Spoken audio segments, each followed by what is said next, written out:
Alright, so I'm doing a bike review slash like parts list on my 2019 Honda Grom. I had another Grom before this one, and it was another 2019, but this one has title and everything, so I was like, and I wanted a fresh motor too, so I ended up buying this one and doing a little bit of a parts trade, so I could have a fresh one.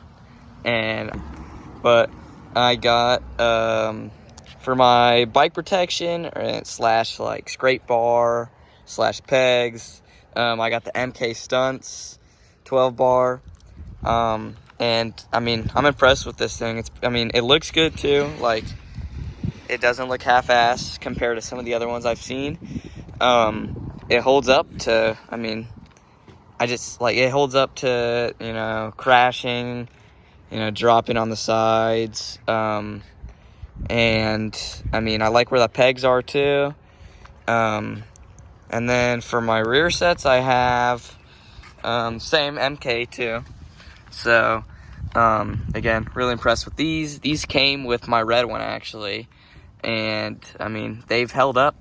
The only issue I do have with these is, I wouldn't really call it an issue, but there's this bolt that holds this peg on, and if you loop or pancake really hard, the bolt's gonna bend. You got to replace it. But I bet it's better than having to replace a whole peg that's welded on, or like a whole, having to replace the rear set if it does snap. So it's held up to me crashing it tons of times, but anything MK I recommend. All right, next I'm gonna start with my bar setup. So, yeah, there's my front brake lever. Definitely not in the best condition.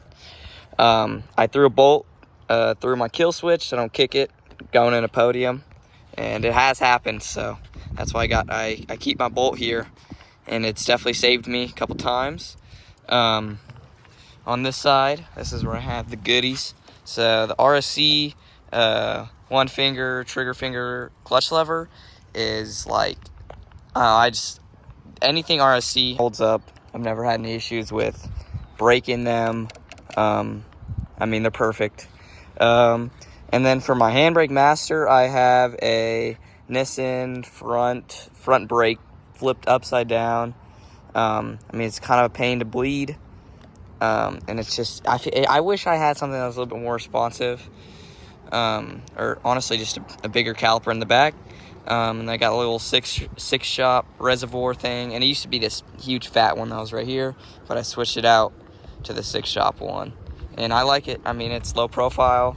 And then I have the steel braided line, the HEL line, and it looks pretty cool, and I don't get brake fade, so that's another plus.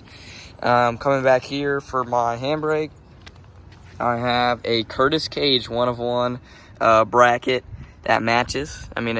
This one came on the red one, so I'm glad it matches the blue plastics I have. But I'm running 2 P32s back here. I think this is also another HEL line, but I'm not completely sure of it because I didn't have this originally. But again, I wish my handbrake could be a little bit more touchy, but the foot brake is perfect. It's almost too touchy. And then I'm running a 2CT, which is pretty much time to get rid of because this thing's been through the ringer. It's pretty much bald. For chain and sprockets, I have the 6-shop rear sprocket, so it's a 37 in the back and then -2 in the front. And it's pretty much it's geared for lot riding, but I recommend for streets just do -2 in the front, keeping it stock in the back. I'm gonna come around here for my clutch. So I have a straight up pump, oil pump that reaches back, so when I'm doing coasters or at 12 o'clock, I'm not starving my motor from oil. And then I have 60% springs all around too, so I have that pop for clutching up. So yeah, that's my 2019 Honda Grom. There's a couple things I would change, but other than that, I think she's dialed for the most part. But I'm ready to move on to a big bike soon, so hopefully I'm making a video about that.